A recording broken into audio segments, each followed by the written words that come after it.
50, 45, there goes Davis. Oh my God! Davis is going to run it all the way back. Auburn's going to win the football game.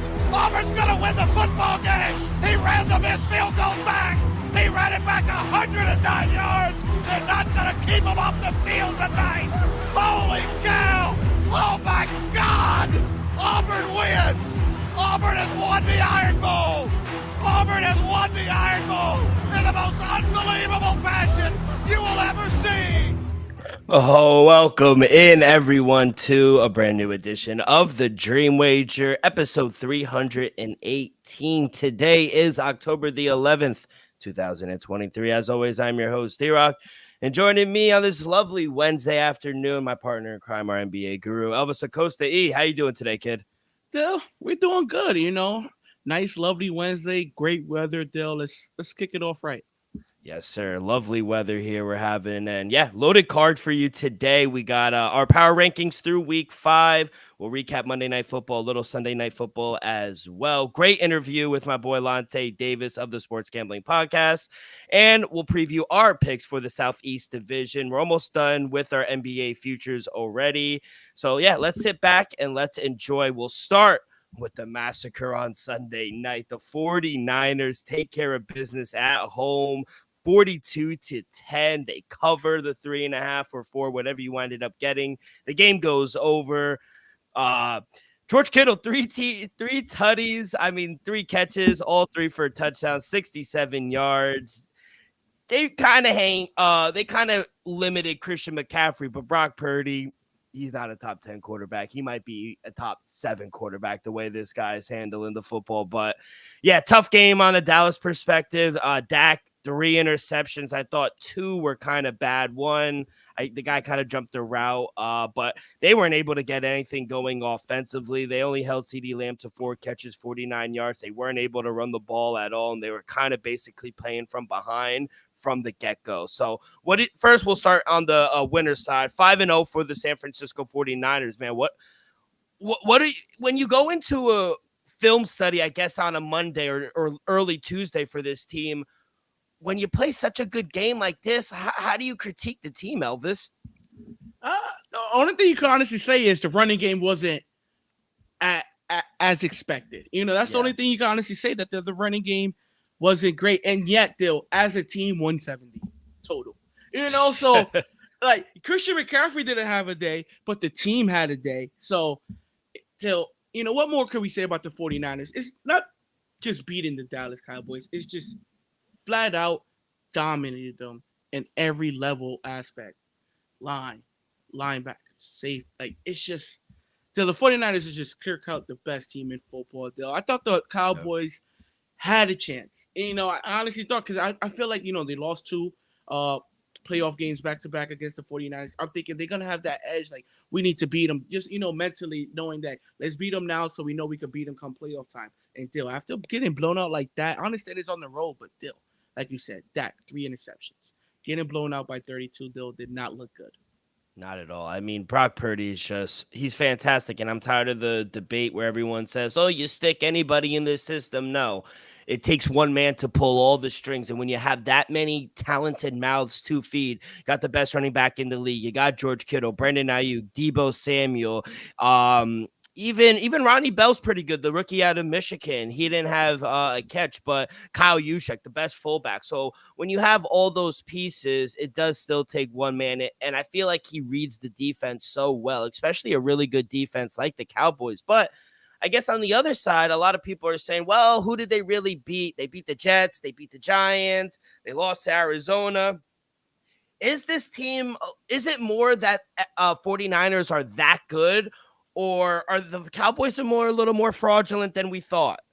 I think it might be the Cowboys a little more fraudulent than we thought, though, just because, like you said, those games against the Jets, the Giants, and the Patriots, though, when we got blown out, their defense was able to put up scores on the board. We saw multiple touchdowns from the defense in those games, and their defense, especially against the Jets, the Jets, Giants, and Patriots, they got the offense great field position, and against Arizona, that wasn't happening.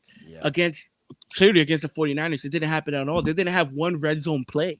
Not one. The throw to Turpin was outside of the red zone. The only good throw he made of the night. The only throw. That's another thing that's concerning. We know how bad this team's been thus far this season in the red zone, and the fact that they couldn't even enter it against the 49ers. That just shows how poorly that offense played.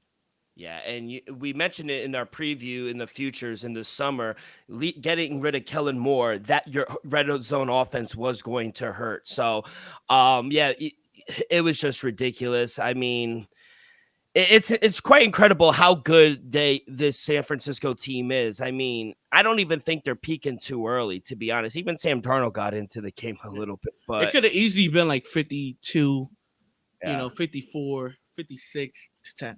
Easy. But nonetheless, this San Francisco team is for real, and it's going to take a lot. And yeah, with the Cowboys, like you said, if their defense is not scoring points or turning the ball over, they're going to have a tough time putting points up on the board. And that's what we've seen thus far. In those 3 wins, their defense was able to get points. But let's talk about the Monday game. Raiders get a big win at home against the Green Bay Packers. They moved to 2-3, 1-1 at home. They win 17-13. Game goes way under.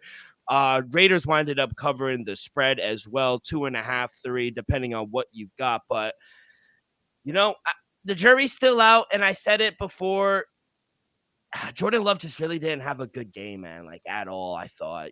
16 for 30, 182 yards. Yes, he was missing Aaron Jones again for the second or third week of the season. So that hurt. Christian Watson, he kind of got fumbled or rearranged his route. He should have caught that one, but it just this offense doesn't look the same without Aaron Rodgers right now. So I think Jordan Love will be okay. It's going to take some time, but yeah, I just didn't think in prime time Jordan Love has looked good at all. What do you think? Yeah, Dale, I agree with you. It was just a bad game. Not gonna write him off, Dale. It's just like you said. I think it's just gonna take some time with Jordan Love. We saw how great he was week 1 against the Bears, but at the end of the day, that was against the Bears. We saw the second half comeback. So he has some great moments. Dale, it's just. Like you said, it was just a bad game. So I'm not gonna discredit him too much. Still, everybody has a bad game every now and then. It was just pitiful. Some of the interceptions there were bad ideas. Yeah, I didn't like the fact that half the throws he was doing on the move, he was throwing off his back foot, or like both of his feet are not planted. Like he just has to mature a little bit through the motions still. So I just think through time that will happen. They'll just, it's just a bad game. That's all. He'll learn the more reps he gets. And let's remember, people, we understand he's been behind Aaron Rodgers with the last 2-3 seasons, but essentially, Jordan Love is a rookie. It's only his 6th career start because he started one game against Kansas City when Aaron Rodgers had COVID. Yeah. Allegedly. Yeah, Aaron Rodgers said the same thing. He goes, hey, I sat behind Brett Favre for 4 years, and when I came in, I made a ton of mistakes as well. Everyone does it. You saw Peyton Manning, one of the best to ever do it. He led the league in interceptions his first 25. year. It's gonna take some time. I think Jordan Love will be okay. I think I've come around on him because he is athletic. He extends the play sometimes on third down. He has a good arm. I think reading the defense, I think sometimes he does get confused because some of the interceptions were bad, but he'll learn. He has a good coach in LaFleur, but other than that, I think he'll be all right. On the other side, Jimmy G, I thought besides that interception, I thought he played a pretty good game. It looks like there's a new number 1 in the town, Jacoby Myers. I mean, this guy, if you don't have him in fantasy, you should definitely pick him up. His reception prop he's like another Adam Thielen. It's always around 3.5 or 4. He had 7 catches for 75 yards. Devontae Adams, even in the win, was kind of upset. It was a revenge factor. Whenever you go up against your old team, you want to show out. And I'm surprised Jimmy G didn't make it a point to get him the ball a little more. Were you kind of surprised by that?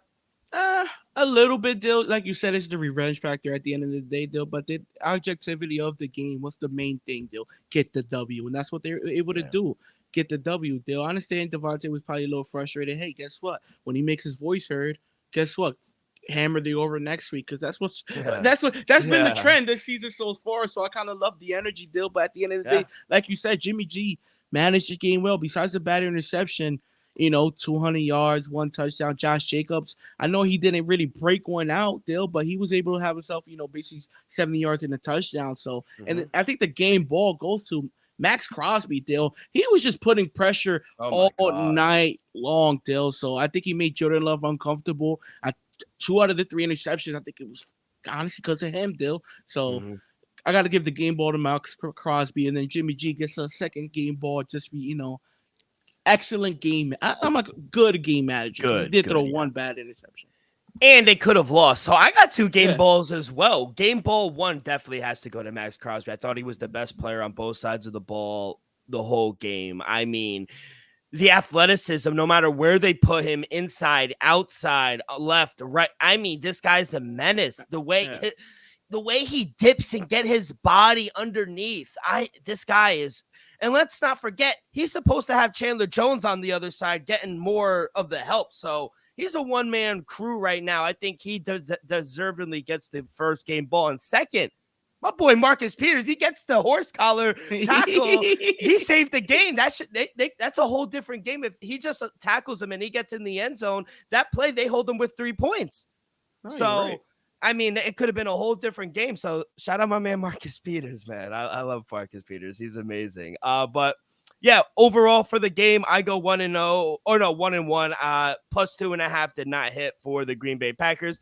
I took plus money on a coin flip game. That's essentially what it was. It came down to the quarterback, and it's right now, it's clear Jimmy G is better than Jordan Love. So I didn't hit on that, but Jordan Love's under 238 passing yards. I smashed that. So 1-1 overall. Week 5, 8-7. That is 1-2. That's 4 winning weeks in a row. I am 43-44 overall on the year so far. So E, how was week 5 for you overall? Overall, Dill, bad week, 6-8, first negative week of the season. So that is there. And I think for the season so far, we're still positive. I think we're like at 39 35, 34 around there. Okay. Yeah. Elvis, let's get into these power rankings because I'm interested to see where you are. I think we all know where our number 1 is, and I'll start us off. It has to be the 49ers. I think they're a bunch of dogs on this team offensively. We didn't even talk about the defensive side of the ball. I think Greenwall or whatever his name is, the linebacker. This man was covering 3 people at one time and got the sack. So this defense, offense, coaching staff, they're literally the best team in the league. I don't really think they have too many flaws, if any. So 49ers 5-0. I got them at number 1. Still, nothing more needs to be said. Give me the 49ers at number 1. At number 2 for me, give me the Philadelphia Eagles, 5-0, big win on the road that a lot of people, including myself, thought they were going to be in trouble. Secondary cleaned up its act a little bit against a very good passing attack in Matthew Stafford and Tutu Atwell, Puka Nacua, Cooper Kupp returning. So I thought they proved a lot. I actually like Jalen Carter's an absolute dog up there. I think, they got their guy for the next 10 years. Jalen Hurts has put some things together. A.J. Brown is still A.J. Brown. So till they lose, I can't not put them at 2. They're undefeated 5-0 until this week. But I got them at 2. At number 2, give me the Philadelphia Eagles. Like everything you just said, Dill, they've just been playing top notch. I was a little worried about the Rams. I honestly I leaned the Rams plus the 4.5. Dill, the Eagles just take care of business. Their offense, you know what their offense is capable, but their defense been a little wishy-washy all year. They took care of business on the road. I expect them to do it all season long. Give me the Eagles at 2. Love it. At number 3, I have the Kansas City Chiefs moving on up in the rankings. It kind of got a little help, but big win on the road. They take care of business. They wind up covering. Travis Kelce, big game, 10 catches, 67 yards. He gets a touchdown.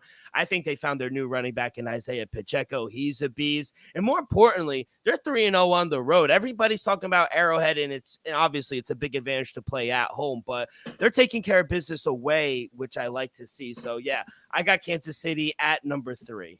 Still, I don't know what's going on. Give me the Kansas City Chiefs at number 3, Dill. I had them here last week. There's no movement for them, Dill. They played a good game against Minnesota. Not as clean as I wanted to be, Dill. Like you said, I like Isaiah Pacheco. He's been running the hell out the ball ever since that Jets game. So give me the Kansas City Chiefs at number 3. At number 4, give me the Miami Dolphins. big bounce back win. I'm not going to take too much of win beating the Giants, but Tyreek Hill, 8 catches, 81 yards. He's still running. How do you pronounce his name? Akane. He is on the injury reserve, so missing the next 4 weeks. So they got Raheem Morrison, but to a bounce back game. He did have a few turnovers, but I still think offensively, this is one of the best offenses, not just in the league, but in the AFC. And I think if they wind up playing a shootout type of game, there's not a lot of teams that could keep up and put up points with this Dolphin team. So I like the Dolphins right now. I got them at number 4.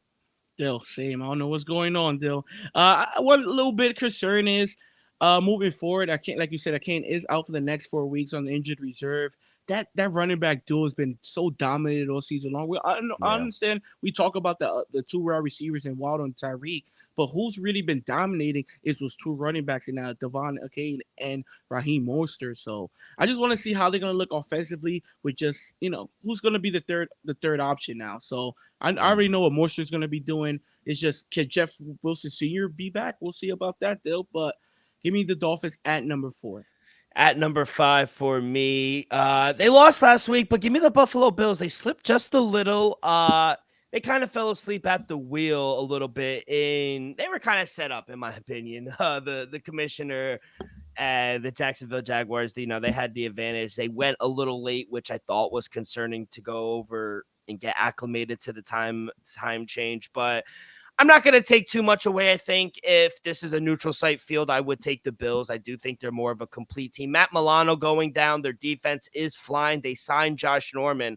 I didn't even know Josh Norman was still playing ball, but they signed Josh Norman to the team to try to help them and their depth on the defensive side of the ball, which kind of concerns me. I think Matt Milano is a top 5 linebacker in the league. So a guy like him leaving hurts. They do get Von Miller back. He's getting more of a pitch count. So I think they'll be fine for right now, but I'm not going to take too much away from the Jaguars' loss. Give me the Bills at 5. Dill, we finally separate. Thank God. Dill, at number 5, give me the Detroit Lions at number 5, Dill. What are you supposed to do against bad teams, Dill? Beat them up. And what the Detroit Lions do? Beat them up, Dill. And that's what we saw. We saw offensive explosion by the whole team. Jameis Williams coming back. No Amon St. Brown. That's what was impressive to me, though. The fact that they was able to exploit for 40 points without their best offensive weapon in Amon St. Brown. David Montgomery stepping up. Been playing like a top 5 back there. I'm not going to lie. That defense still looks good. Jameis going to work himself in. Amon's going to get healthy. Give me the Detroit Lions at number 5. I'm surprised I'm even saying that. No, this was the hardest I had to. This and 10 and 11 were the hardest for me. But yeah, I got the Lions at 6. He was either 5 or 6 for me.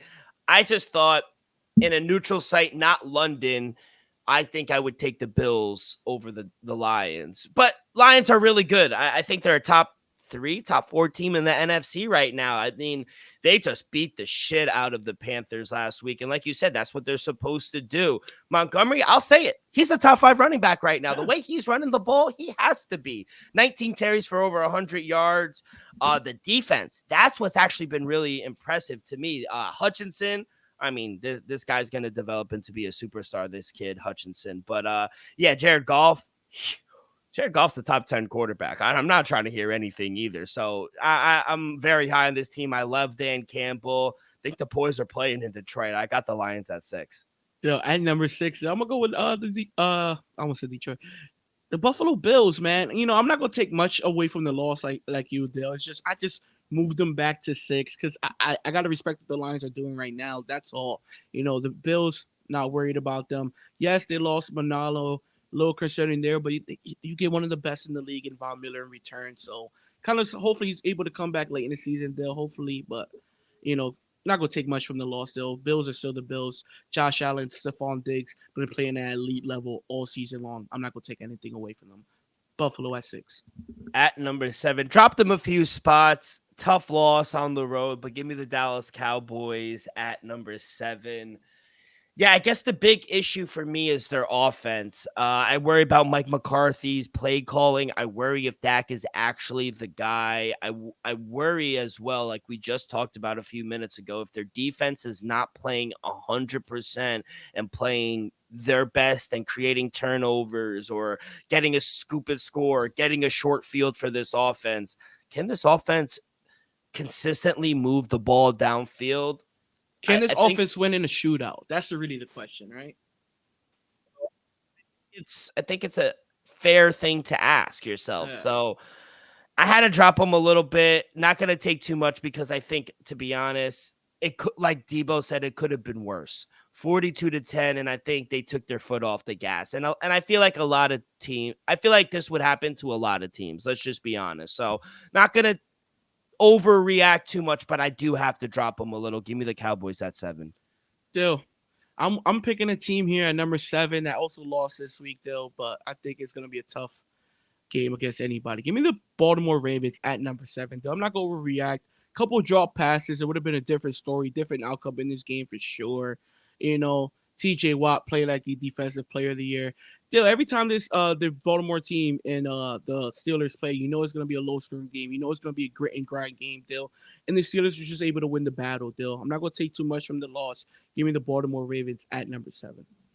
At number 8 for me, it's the team we just talked about, the Jacksonville Jaguars. Big win on the road. I mean, regardless, I know we don't like to take anything away, but I thought it was a really good game. Calvin Ridley, he got back going, 7 catches for 122 yards. Travis Etienne, he had a hell of a day, over 130 yards on the ground. And their defense kind of stepped up, especially in that first half. So if their defense actually plays like they did last week against the Bills, they're going to be in every one of these games with Trevor Lawrence. If he can take care of the ball, he can't fumble in the red zone, because the game could have been worse. They could have put up another touchdown or two against the Bills, but they fumbled twice in the red zone. But when the running game's going like that, it sets up the play action, and I think their defense is going to keep them in some games. So give me the Jacksonville Jaguars at number 8. Dill, at number 8, Dill. How about them Cowboys? Give me the Dallas Cowboys at number 8, Dill. I wish I would have had them higher, Dill, but like we just had the conversation, this team might be getting exposed a little bit when their defense don't get scoop and scores, when they don't get pick sixes, when their special team don't get them down the field. Dill, this offense struggles a little bit. I'm not saying they're gonna be like that all season. All I'm saying is that's what we saw this season thus far. Against Arizona, they couldn't really get the ball rolling when they really needed to. Against 49ers, couldn't get the ball rolling when they needed to. They beat up on bad teams like you supposed to, Dill. Give me the Cowboys at number 8. Yeah, at number 9 for me. Not gonna fault them. They had a bye, but Seattle Seahawks 3-1. They won 3 in a row. They lost opening night to the Los Angeles Rams, but they beat a good win against the Lions. That looks really good now on the road. And then they beat up on teams that they're supposed to beat up. They beat up on the Giants. They beat up on the Panthers. But I like Geno Smith. I think their defense is getting healthier. I like the 2-headed running back in Zach and Kenneth Walker III. I think Devin Witherspoon's going to be an absolute stud on one side, and you got Tariq Wooden on the other. So I like this defense. They got a big game this week on the road against the Bengals, but yeah, I can't fault them. They're still 3-1. They're still a top 5 team in the NFC. So give me the Seattle Seahawks at number 9. Still at number 9, give me the Jacksonville Jaguars. Still, like you said, 2 impressive wins in London. One against the Bills. Still, when they honestly shut down the Bills' offense in that first half, especially. Still, nobody was able to cool down the Bills since that New York Week 1 game against the Jets. Bills was on fire. Yes, Jacksonville cooled them off. Still, so impressive win with Jacksonville. We know what their offense is able of doing. We finally saw Calvin Ridley, Travis Etienne finally get it going. Exploded a little bit. Yes, the red zone offensively, a little concerning, Dill, but the defense showed up, and that's what I want to see. Give me Jacksonville at number 9. At 10 and making their debut in the top 10, give me the Indianapolis Colts. Big win at home, 3-2. Wow. Sitting top. I know AR-15. He's on the IR for the next 4 weeks. Think they got to stop running the ball with him. Like we've seen enough. He's very athletic. Let's scramble when he needs to scramble. Let's not do QB design runs anymore. He ain't Lamar. His body ain't built like that. We've seen it in college. We've seen it in the first 5 weeks of the NFL. Let's cut it out, Colts. But Gardner Minshew, I think, could hold down the fort for the next 4 games. This is not the first time he's come in. And I think he's a top 5 backup in the league. This is a guy that's always prepared when he comes in. 11 for 14, 155 yards. He's not turning the ball over. They just get a deal done, which we didn't talk about. But I think getting Jonathan Taylor back and getting more money than people thought he would, I think that's going to help. Everyone's like, oh, well, look at Zach Moss. Relax. The guy just came back, no training camp. He only had 6 carries. He wasn't going to go back out there. Zach Moss has been getting first-team reps. Jonathan Taylor's still the guy. So let's calm down. Michael Pittman Jr., I like. Josh Downs had a good game as well. Mo Alley Cox, he's good. And their defense is playing really well. I mean, I hate to admit it, but they're first in the AFC South. I wouldn't believe it if you told me through 5 weeks, but big game on the road against Jacksonville, where they always kind of give Jacksonville some fits. Don't be surprised if they go out there and win. But yeah, I got the Indianapolis Colts at number 10. Yo, I'm shocked because when I said it, it was a problem. Yo, that's all I would say. But hey, I love the energy. You came around. You saw what I saw, the potential. Now without AR-15, little concerning, but Gardner Minshew been playing at a great level. Can't lie. Dude, at number 10, last week I had the Bucks and Seattle. I can't bump both of them down. So between the two, I think Seattle's the better team between the Bucks. Give me the Seattle Seahawks at number 10. I'm not going to bump them down just because they had a bye week deal. This is a very good team. The only concerning to me is Geno going to be 100% deal? That's the only thing. I think he will be, but did have that ankle knee injury against the Giants. He had a week off. Hopefully he comes back 100% there. And I think this team can do something special though. That defense is good. Kenneth Walker III is running at a great level. Geno Smith just needs to be a great game manager, and I think the Seattle team is capable of doing some things this season. I'm surprised Colts got booted. Are they close? Yeah, they're right there. Though it's just Okay. it's just I got to see. I understand Gardner Minshew's 2-0 this season, but this team is different with AR-15. 100%. Yeah. No, I get it. I had to. It's an impressive win. I had to put him up there. It's like this. Is the 49ers still the number 1 team if Sammy D's the quarterback?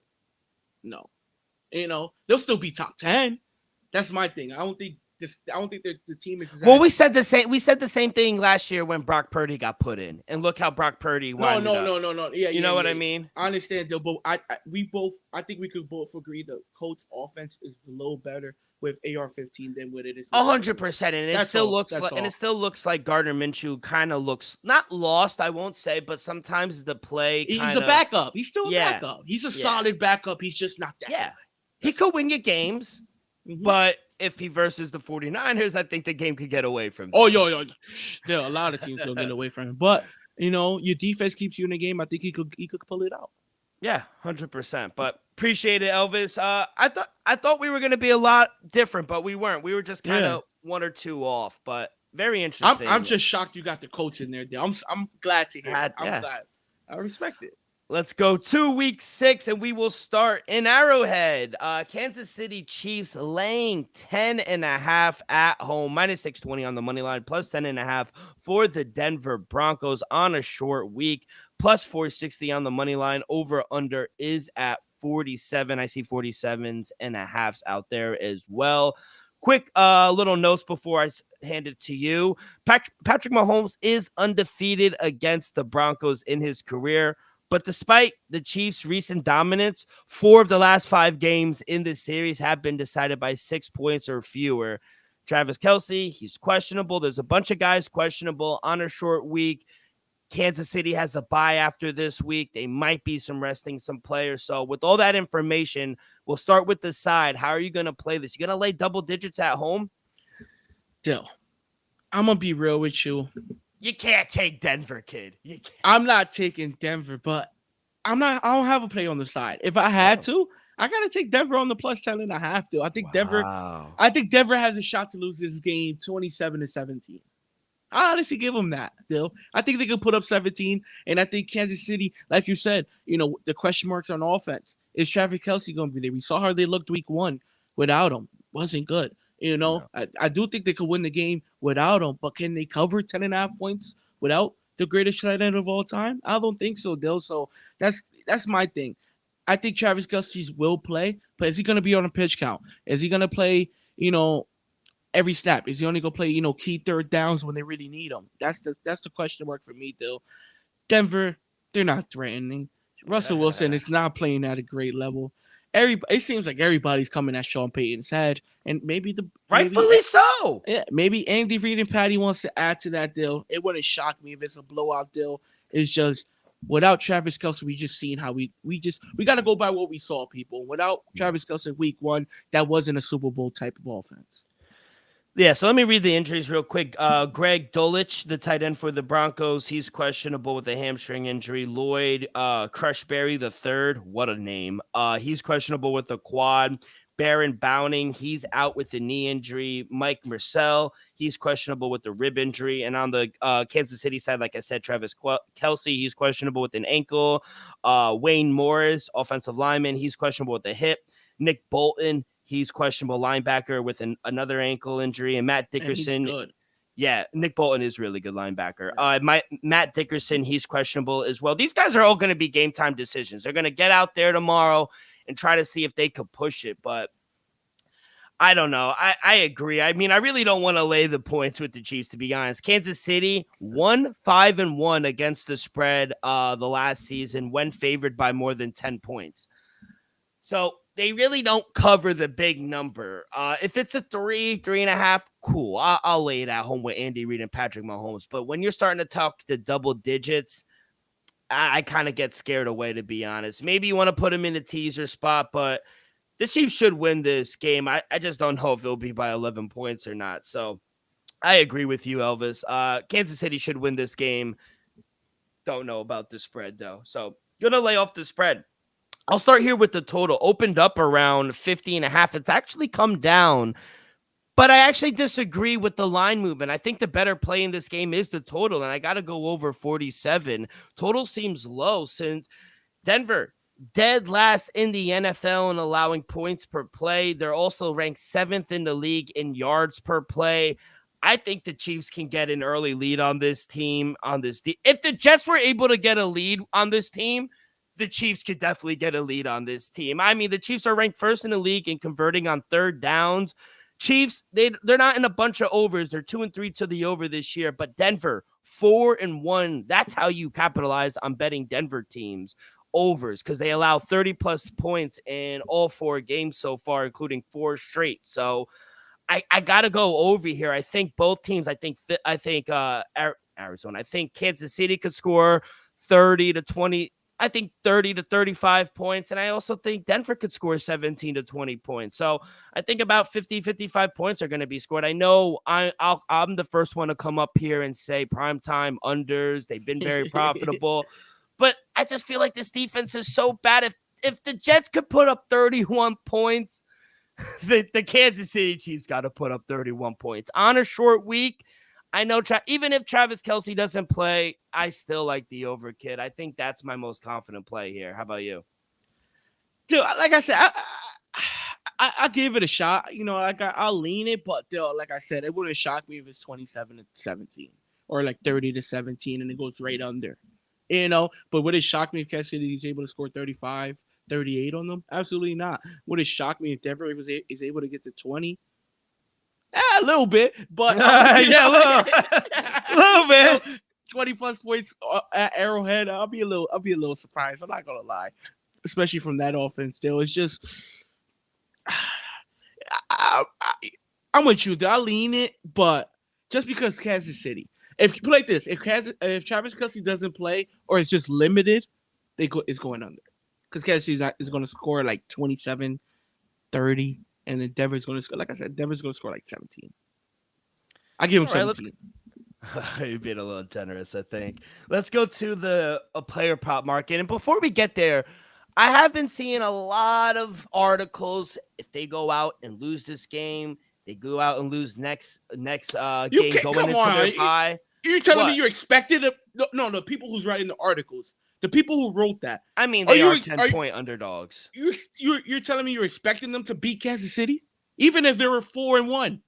I wasn't expecting them to beat Kansas City. No. So they're not, and they're saying the buzz around not just the building in Denver, but the buzz around the league is Denver is starting to field phone calls for Cortland Sutton, Jerry Jeudy, because this season's about to be done. If they can't win, they start. You know what I mean? It's not looking good. The win total, I think, under 8.5.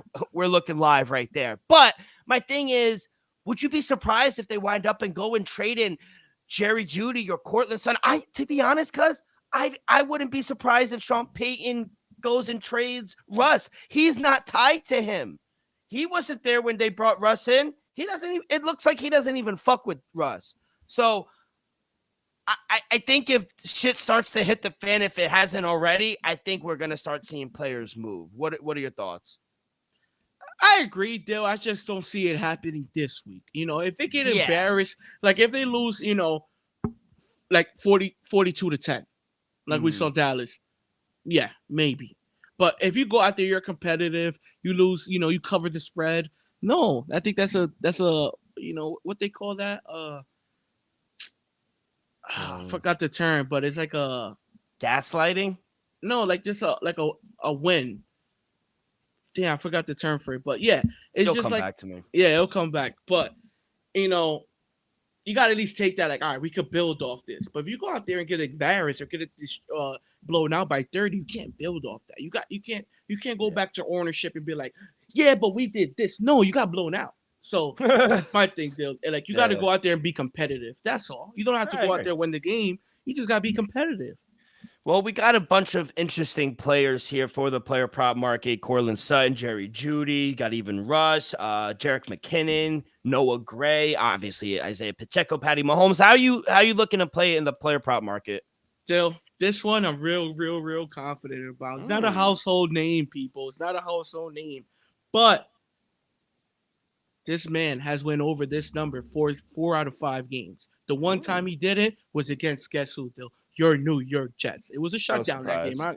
Not a surprise at all, Dill. But give me Justin Watson over 20.5 receiving yards at -113, Dill. I think he gets over 30, maybe 40, especially if Travis Kelce's not able to go. I think he'll get a couple balls his way. Even if Travis Kelce's there and he's just a little limited, I think he'll get the balls, Dill. I expect this offense to flourish against Denver's defense, and I expect Patty Mahomes to pass that thing around, Dill. And I think Justin gets a couple balls for over 30 yards. I think 20 is a little disrespectful. Wow, I'm looking at the number right now. I'm even seeing 19.5, but wow, this seems kind of low. I'm looking at the number. And he went over 4 games out of 5. 56, 51. He had 5 against the Jets. No surprise there. But, I mean, he's hit this in 4 of the last 5 games of the season. This guy. I'm on it. I'll do my research now, Dill. And Broncos, like I said, they're worse in the league. They're 31st in DVOA against the ball, which, I mean, I know they don't really have that best, besides Travis Kelce, they don't have that big of a receiving core. I like this spot. I'll tell you here. I think the number is really short. 19.5 against an. I got 20.5. I got 20. I might move it. I might change my.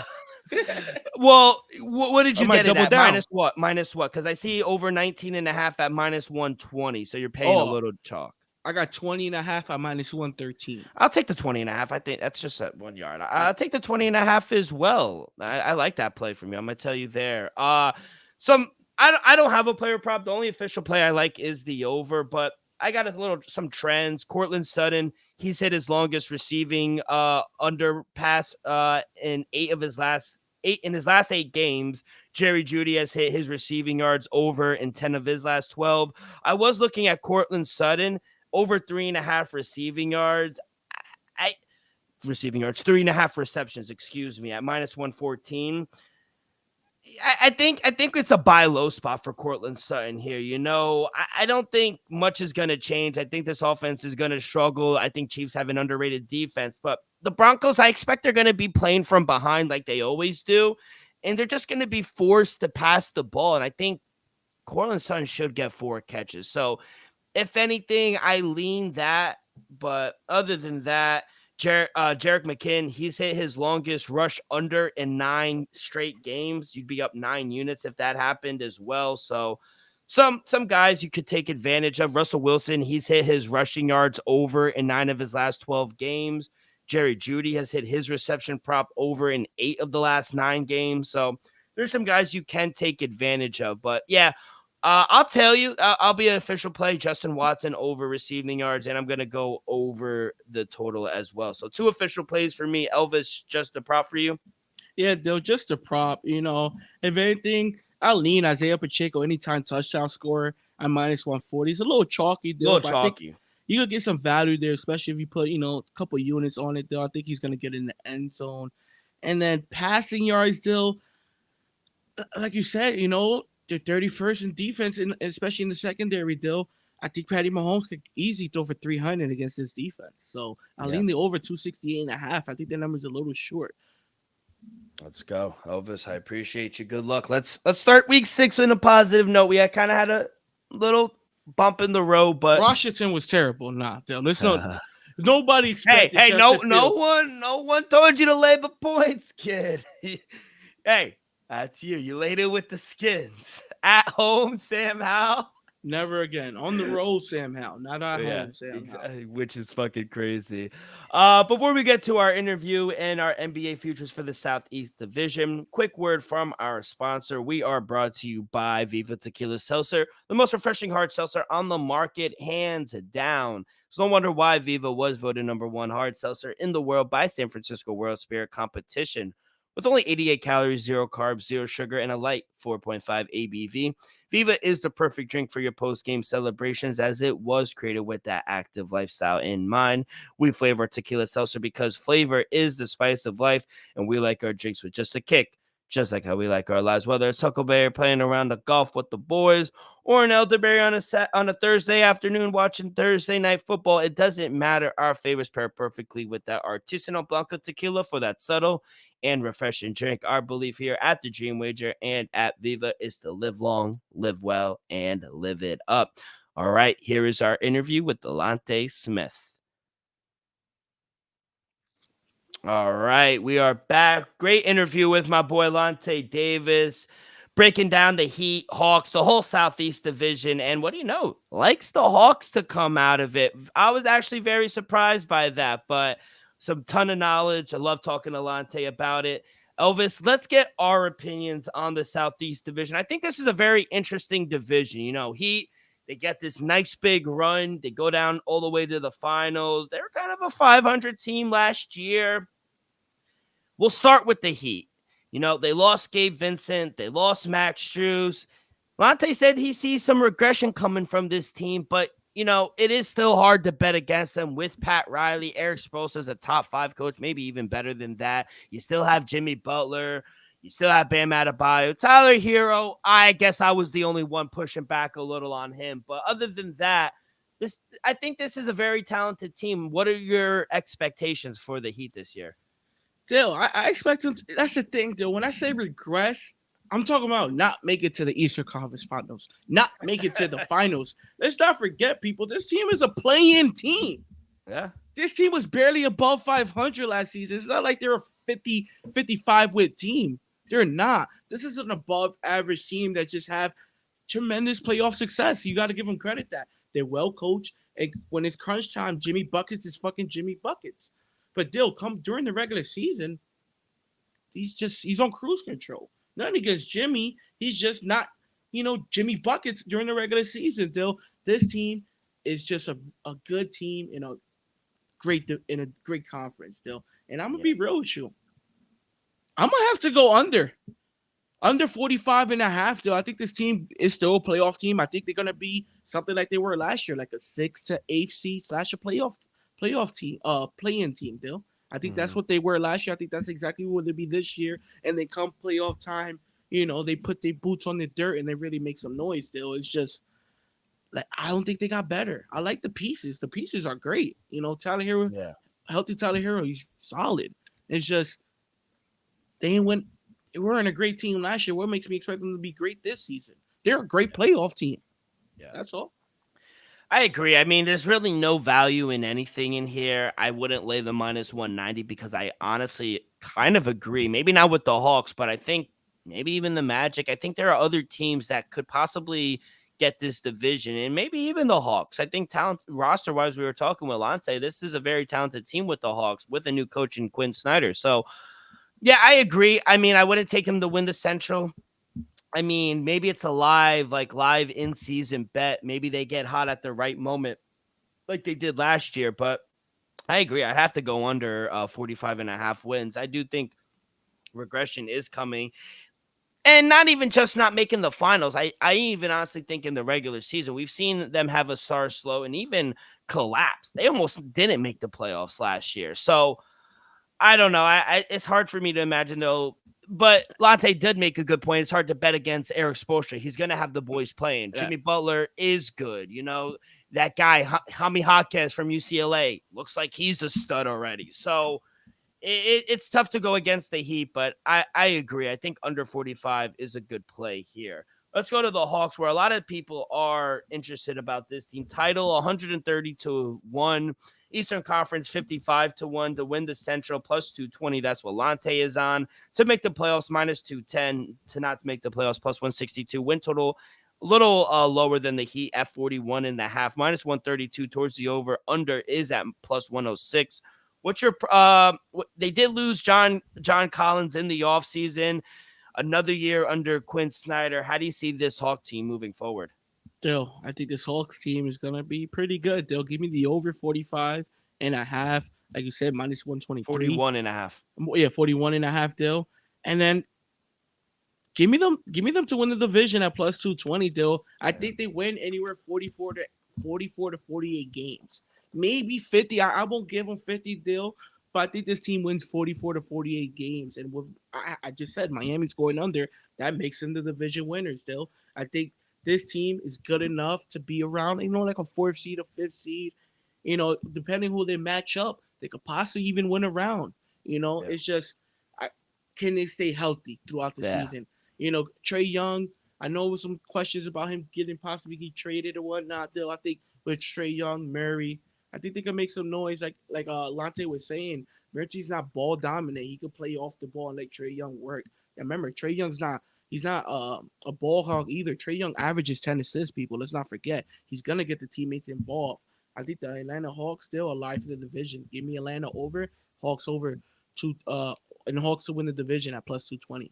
Yeah, they're definitely a playoff team. I got to take the over 41.5. I think they win around 45, 46 wins. I just think, like we were talking with Lante, I think in a full offseason with Quinn Snyder to fully implement his offense, that's what he's known for. He's an offensive, I don't want to say guru, but he's an offensive-minded coach. I think the trade rumors are done. I think it was just him and Nate, the ex-coach. They just didn't.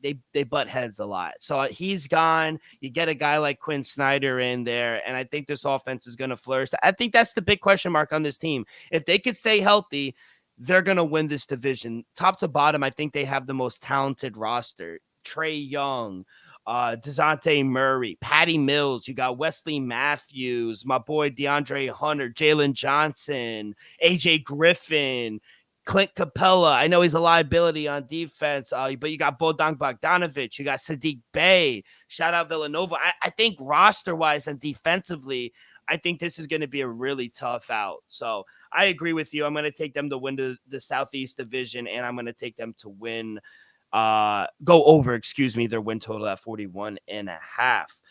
Let's go on to an interesting team. Orlando Magic. Now, they have the third best odds to win the Central Division at plus 900, to make the playoffs plus 180, not to make the playoffs minus 235. Their win total is at 37.5. And I guess my big concern, like what we discussed with Lante, is they're very ball dominant. Love Paolo Banchero, love Franz Wagner. I think they're really good pieces that they should build around. But you got a lot of guards, on this team. And at a certain point, I don't know. I think what I was discussing with Lante is I just think they're trying to find their right guy, because Cole Anthony, he's a little inconsistent for my liking. They draft Anthony Black from Arkansas, but he really can't shoot. Wendell Carter Jr., he's okay. Markelle Fultz, like I said, he's been improving. Gary Harris, I think, is honestly the best shooter on the team, but he gets hurt a lot. Joe Ingles, he's injured. You got Jonathan Isaac. big things from Jonathan Isaac, but another guy that just can't stay healthy, Jalen Suggs, he's kind of been a project as well. So they got a lot of guards. Brandon Williams from Arizona, he's another one, but it's just a lot of, they lack depth. I think you could develop some shooting, but they lack depth. I think they'll be okay. I think they'll go over their win total at 37.5. I don't know if I'll make them to make the playoffs. I think maybe they're a play-in type team, but we'll see. I do think they'll win like 40 games, though. I think if they start off good and not bad like they did last year, I think they started like 5-20 last year. But if they start off better this season, I think they have a much better chance to get into the playoffs. I think they're a year or two away, but I do like, it's a very interesting team. So I'm going to go over 37.5 wins for the Magic. Dill, I like this Magic team, Dill. I think they're gonna. I like Paolo, like you said, like Warner. This team got some potential, no question, with 6-8 guards they have, Dill, but it loaded with depth. That's one thing. Can Gary Harris stay healthy? Can these other people stay healthy? That's the question mark, Dill. Like you said, Gary Harris is the best shooter on the team. If he's healthy, I expect this team to make noise. With that being said, Dill, give me over 37.5 wins. Dill, give me a shot at plus 230 to win 40 games, Dill. I think they could win 40 games, 41 games. Dill, wouldn't shock me to get to that point. Give me a sprinkle for them to make the playoffs. I think this team could be like the 10th seed or the 9th seed and then upset the 8th seed in a play-in game and then make the playoffs that way. I think this team is like a 9th or 10th seed, Dill, and could possibly upset the 7th or the 8th seed to sneak into the playoffs still. With that being said, give the Magic over 37.5. Give them a shot to win 40 games at plus 230 to make the playoffs at plus 180. And then I think they sneak in the play-in, upset somebody. They make the playoffs. Love it. I love the energy. Kurt would love this. Let's go to the Washington Wizards. Like I said with Lante, I got a lot of friends that are dying for a good team. I don't know if it's this year. Win total's in at 23.5. I think that's the only thing I could really say. To everything else is extremely high odds. I like Kuz. I like Jordan Poole. I just think outside of that, it's Corey Crispert. He has the gun. But other than that, it's a lot of average people on this team. I mean, we got my boy Tyus Jones from Duke, but other than that, this team doesn't look the best, to be honest. I mean, I'll give them a chance to go. 23 wins, I think, is disrespectful. We were saying it with Lante. They haven't done that since 2010. Like, it's been a while since they've been that bad. I think they'll win a game or two that they're not supposed to. 23.5. I mean, I gotta hammer the over. I mean, I get it. They're going to be a bad team. They're going to be a bottom 5, maybe even bottom 3 team in the East. But I don't know if they're that bad. I don't know. I think Kuz is going to take it a little personal. I think we're going to see a better version of Kuz. And I think he's going to be responsible for them to win like 5-6 games just by himself. So I'm pure bias because I got love for the DMV area. I'll go over. I'm rooting for the team. So give me over 23.5 wins. Dill, I love the energy, Dill. I'm going to go over 23.5 wins as well, Dill. I don't love it just because I feel like this is I don't see them winning more than 30 games. So with a bad injury there, they could possibly go under, Dill. That's just Jordan Poole. I think he's good, not great. Kyle Kuzma, he could give you 20 a night. No thing. It's just, can he show up every night? That's the question, Dill.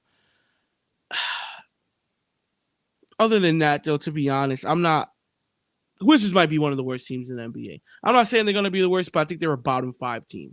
I'm going to just say that. I'm going to go over 23.5 wins, but I don't see more than 30 for you guys. It's not confident. Yeah, it's not. Like, definitely 25, 26 wins, Yeah. Nah, I hear that. We're trying to be realistic, but a part of us wants them to be all right, I guess. I hear you.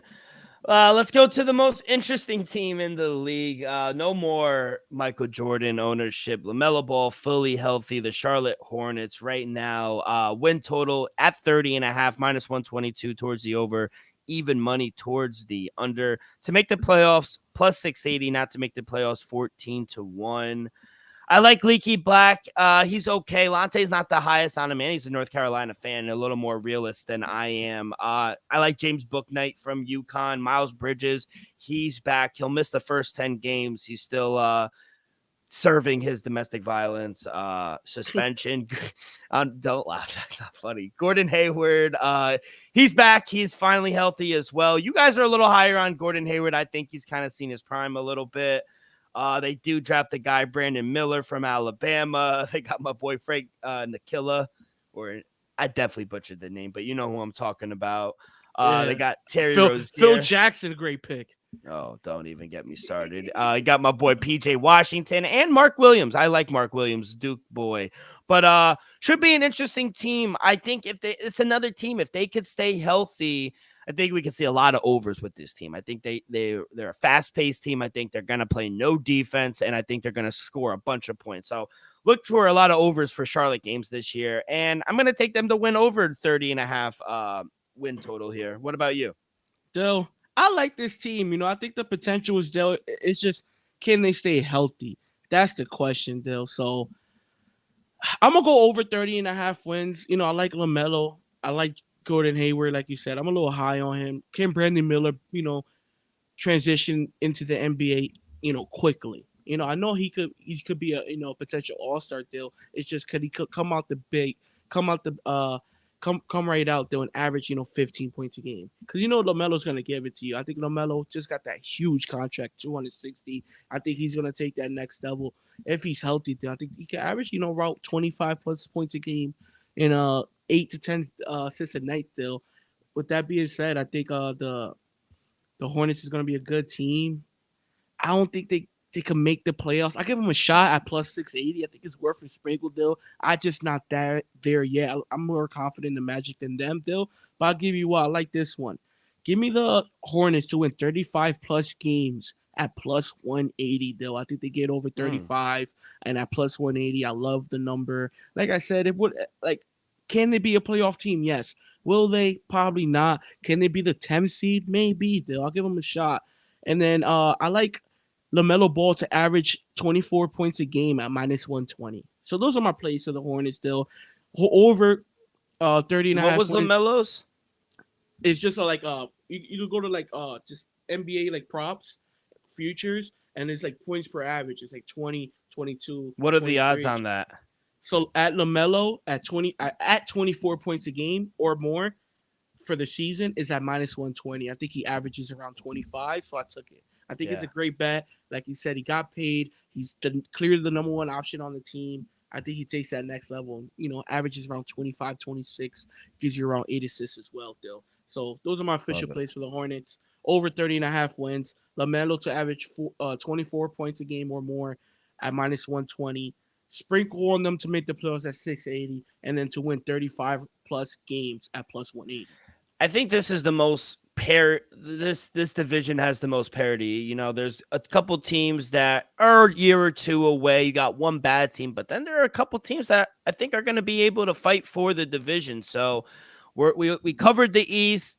On Sunday, we're going to skip Saturday, but on Sunday we'll start one of the divisions. Will be a surprise, but we're going to start with the Western Conference. I do like the West. I don't think it's as stacked, but still a lot of talent in the West. You got the Timberwolves, you got the Grizzlies, Warriors, obviously the defending champs, Nuggets. You got the teams out in LA. You got Phoenix. So got a lot of interesting teams. Zion looked good in his first preseason game as well. Looks skinnier, taking the diet a little more serious. So love that. Elvis, before we go, want to give you a few baseball plays. I am on the Phillies money line right now. It's 1-1, bottom of the third.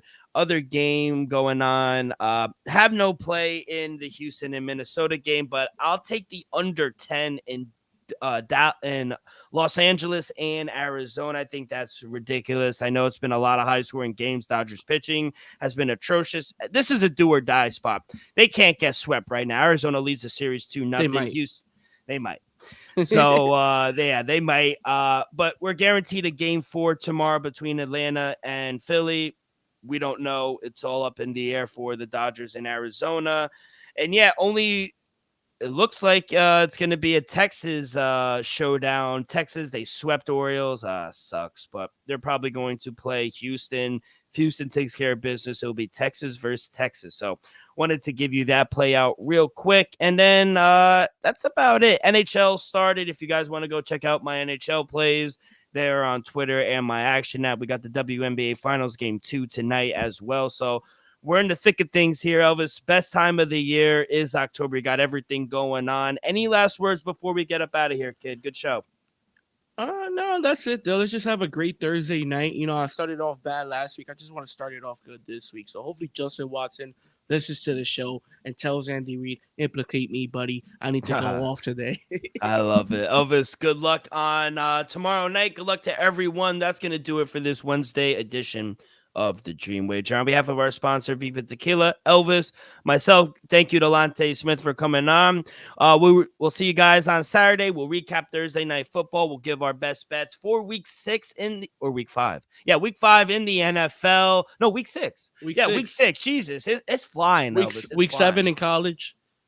Oh, my God. We got it all this Saturday. Come back, join us, follow along our social media, Twitter and Instagram at The Dream Wager. You guys can find all of our episodes if you missed it, wherever you get your podcasts, Apple Podcasts, Spotify, Stitcher. We go live every Wednesday, Saturday, and Sunday on YouTube, youtube.com/The Dream Wager. You guys can subscribe, rate, give us a review. All that good stuff really helps the show grow tremendously. So be a friend, tell a friend. Everyone have a great few days. Good luck on your wagers. Be safe, be well, and we'll see you guys down the road. Peace.